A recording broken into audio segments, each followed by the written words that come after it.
JEE main physics के ऐसे 5 topics जो ज़्यादा इंपॉर्टेंट है, जिसमें पेपर 80-90%, 70-80% तक का पेपर बड़े इजीली कवर कर सकते हो।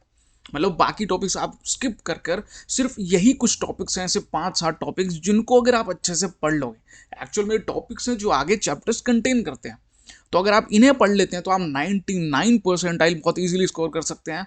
ये मैं कैसे बता पा रहा हूँ, ये प्रीवियस पेपर्स के, प्रीवियस ईयर्स के जो एवरेज है कि इतने सारे टॉपिक्स हैं, ये लिमिटेड कुछ टॉपिक्स हैं, ये करने से 99 परसेंटाइल, 99.5 परसेंटाइल बहुत इजीली पक्का कर सकते हो। बस कंडीशन क्या है, बहुत अच्छे से पढ़ने होंगे ये टॉपिक्स।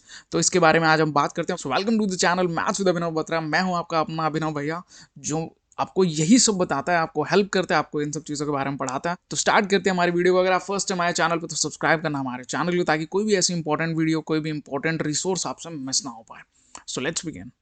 देखो, फिजिक्स में सबसे पहले जो टॉपिक आता है वो है मैकेनिक्स। मैकेनिक्स आप जानते ही होंगे, मैकेनिक्स में क्या क्या आता है, kinematics, laws of motion, work, energy, power. ये कुछ ऐसे टॉपिक्स हैं जो 25 से 30% पेपर कवर करते हैं। मतलब लिटरली आपके 6-7 क्वेश्चन, 8 क्वेश्चन आ जाते हैं इनसे। जितना मैंने देखा, मैंने ऑब्जर्व करा, 6 क्वेश्चन तो हैं ही हैं, इससे ज़्यादा भी हो सकते हैं। तो काइनेमेटिक्स से 2 से 3 क्वेश्चन देखने को मिलेंगे, लॉज ऑफ मोशन से 2-3 क्वेश्चन मिलेंगे, वर्क, एनर्जी, पावर से 2-3 क्वेश्चन देखने को मिलेंगे। तो एटलीस्ट 6 क्वेश्चन तो हैं ही हैं, मे बी 8 हो जाए, मे बी 9 हो जाए, बट वो किसी किसी शिफ्ट में होगा, हमेशा नहीं होगा। तो 6 से 8 क्वेश्चन, और 6 से 8 का मतलब क्या है, 6 का मतलब है कि 6 4 24 मार्क्स का तो पक्का आएगा ही आएगा। और कहाँ तक जा सकता है, लगभग 28 और 32 यहाँ तक जा सकता है। तो 25 से 30 नंबर का तो आपका मैकेनिक्स से आ जाएगा, अगर आप मैकेनिक्स को अच्छे से कर लोगे। कौन कौन से टॉपिक्स हैं जिन पे क्वेश्चन बार बार देखने को मिलता है, वो है straight line, projectile motion, Newton's laws, work energy theorem और पावर कैलकुलेशन। मैंने खुद पेपर को ऑब्जर्व करा, कई पेपर्स को जो 2024 में हुए थे, काफ़ी सारे को ऑब्जर्व करने के बाद ये स्टार्ट्स बता पा रहा हूँ। पर हाँ, एक बात बताऊंगा, हम स्टार्ट्स को ब्लाइंडली फॉलो नहीं कर सकते, क्योंकि कभी भी कुछ भी हो सकता है बोर्ड एग्जाम में। और यहाँ पर हमें लगता है ये चीज़ें बहुत ज़्यादा इंपॉर्टेंट है, कभी वो पैटर्न बदल जाता है। हर साल उनके माइंड में पेपर बनाते हैं, कुछ ना कुछ नया आ सकता है जिससे वो कुछ भी चेंज कर सकते हैं। बट ये अब तक का एक्सपेक्टेड था, अब तक का जितना हुआ है उसके बारे में बात करते हैं। फिर आता है इलेक्ट्रोस्टैटिक्स एंड करंट इलेक्ट्रिसिटी। इसमें 20 से 25% आ जाता है, जिसमें 4 से 5 से 6 क्वेश्चन देखने को मिलते हैं। 4-5 क्वेश्चन तो बड़े आराम से देखने को मिलते हैं, हो सकता है 6 भी क्वेश्चन देखने को मिल जाए। बट एक मैक्सिमम वाला केस कभी कभी होता है, मिनिमम वाला तो पक्का होता है कि इतने तो आएंगे ही आएंगे। तो इलेक्ट्रोस्टैटिक से 2-3 क्वेश्चन देखने को मिलते हैं, करंट इलेक्ट्रिसिटी से 2-3 क्वेश्चन देखने को मिलते हैं। और किस टॉपिक से मेन क्वेश्चंस आ रहे हैं वो हैं Coulomb's law, electric field, potential, resistors, Ohm's law and circuits. ये कुछ ऐसे टॉपिक्स हैं जिनसे क्वेश्चंस देखने को मिल रहे हैं, जैसे 1 2 3 4 5 6 7, है ना। तो इनमें से किसी ना किसी टॉपिक्स पर जरूर आ जाएगा, मिलकर आ जाता है, मिल के आ गया तो भी वही एक ही बात है। तो कूलम्स लॉ से ज़्यादा देखने को मिलेंगे और इन सब टॉपिक से। तो 4 5 6 क्वेश्चन मिनिमम है। अगर 4 को भी मिनिमम मानते हैं तो भी 16 मार्क्स का यहाँ से आता है। ऊपर जो हमने बात करी थी, इसमें कहता है 24 नंबर का मिनिमम था, 24 और 16 40 नंबर का तो पेपर मिनिमम यहाँ से हो चुका है। और सिर्फ 2 टॉपिक्स की बात की अभी तक हमने। आगे देखो, magnetic effects of current and magnetism. 10% paper आएगा, 10 से 15%, यानी कितने, 3 क्वेश्चन के राउंड। ठीक है, तो magnetic effects of electric current से 1-2 क्वेश्चन और मैग्नेटिज्म पे 1-2 क्वेश्चन। मेन टॉपिक्स जो हैं वो Ampere's law, Biot Savart's law, magnetic field due to current, properties of magnetic material. इन पे क्वेश्चन देखने को मिल जाएंगे। तो 2 से 3 क्वेश्चन तो इन पे डेफिनेटली देखने को मिलेंगे। तो कैसे 8 से 12 नंबर का तो पक्का आ जाएगा, मे भी ज़्यादा का भी हो जाए, है ना। यूज़ कंबाइन अगर आ जाए, हो सकता है 3 क्वेश्चन आ जाएँ, तो हो सकता है 12 मार्क्स का तो यहाँ से भी आ जाएगा।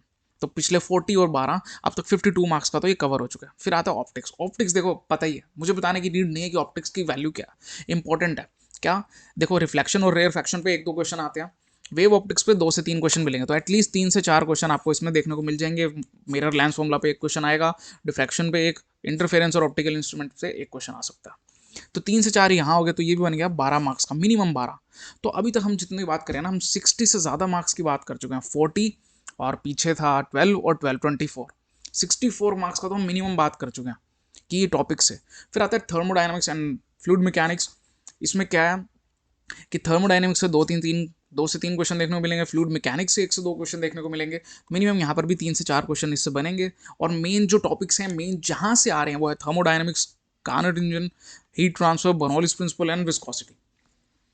ये ऐसे टॉपिक्स हैं जिनमें से क्वेश्चन ज़्यादातर आ रहे हैं। कंबाइन होकर भी आ सकता है, ऐसा भी हो सकता है कि कोई टॉपिक से क्वेश्चन ना आए, ऐसा बहुत ज़्यादा होता है। बट एक्सपेक्टेड देख लो 12 मार्क्स का फिर भी यहाँ से है ही है। तो देख लो, इससे लगभग 80 मार्क्स से 90 मार्क्स, लगभग 85 तक का कवर यहीं से हो जाएगा अगर ये पढ़ लोगे, क्योंकि इनकी सबसे ज़्यादा ज़्यादा वेटेज है। तो अब देख लो, अब देखो जो मैंने बताया, सपोज थर्मोडाइनमिक्स और फ्लूइड मैकेनिक्स का, सपोज आपको ना 3 टॉपिक्स आते हैं, एक नहीं आता है ना। जैसे मैंने बात करा थर्मोडाइनमिक्स, कैरनट इंजन, है ना, ये 2 3 4 5, इन 5 में से एक टॉपिक पे क्वेश्चन आता है, 3 तो मिनिमम आएंगे, 4 भी आते हैं। तो सपोज आपको अगर एक हीट ट्रांसफर नहीं आता, आप उसको छोड़ दो, फाइनल डेज में है ना, we're in the end game now. तो आप एक आधा क्वेश्चन, एक आधा टॉपिक छोड़ सकते हो। जैसे मैंने प्रीवियस टॉपिक्स पे बताया कि मिरर लेंस फॉर्मूला पे आएगा डायफ्रैक्शन, इंटरफेरेंस, ऑप्टिक इंस्ट्रूमेंट्स। अगर कोई टॉपिक आपका बहुत वीक है, आप उसे छोड़ दो अभी के लिए। फाइनल में जाते हुए तो हर एक टॉपिक का कुछ ना कुछ पढ़कर जरूर जाना, आपके नोट्स हैं उनको पढ़ के जाना, लास्ट 1 वीक होगा जो, उसमें मैं नहीं कहूँगा कभी भी कोई भी चीज़ पूरी छोड़ दो, क्योंकि उसका हो सकता है कहीं ना कहीं यूज़ हो जाए। लास्ट 1-2 दिन पहले भी कई बार क्या होता है, एक आधा टॉपिक हम पढ़ लेते हैं और उससे क्वेश्चन आया हुआ होता है। फिजिक्स में ध्यान रखना इन सब चीज़ों का, जो इन चैप्टर्स की हमने बात करी है, ये थे जो मोस्ट इंपॉर्टेंट टॉपिक्स हैं जिनसे 80-90% कवर हो जाता है और आपका 80 से 90 मार्क्स आप बड़े आराम से स्कोर कर सकते हो। बट एक्चुअल में क्या है कि डिफिकल्टी लेवल बहुत ज़्यादा है। हम सोच के जाएंगे हमने 80-90 का तो पढ़ लिया, हमारे तो इतने आ जाएंगे। मैथ्स में 61 मार्क्स की एक एवरेज होती है, तो आपका एक सेफ स्कोर अच्छा हो जाएगा 180+। टारगेट होना चाहिए कि आपने 15 क्वेश्चन ना बिल्कुल सही करने हैं। तो आप सोच लो कौन कौन से ऐसे टॉपिक्स हैं जिनसे आप 15 क्वेश्चन अटैम्प्ट कर सकते हो। अटैम्प्ट मतलब 15 बिल्कुल करेक्ट कर सकते हो। 15 कर लिया, आप समझ लेना बहुत अच्छा कर दिया। और 15 के लिए तो एफर्ट करना पड़ेगा, तो उसे कर लो। लास्ट के फाइनल डेज बचे हैं, कोई डाउट हो, कुछ चीज़ हो, कोई चीज़ समझ ना आ रही हो किस तरह से, आपके पास इतने सारे रिसोर्सेज हैं, उनको समझो।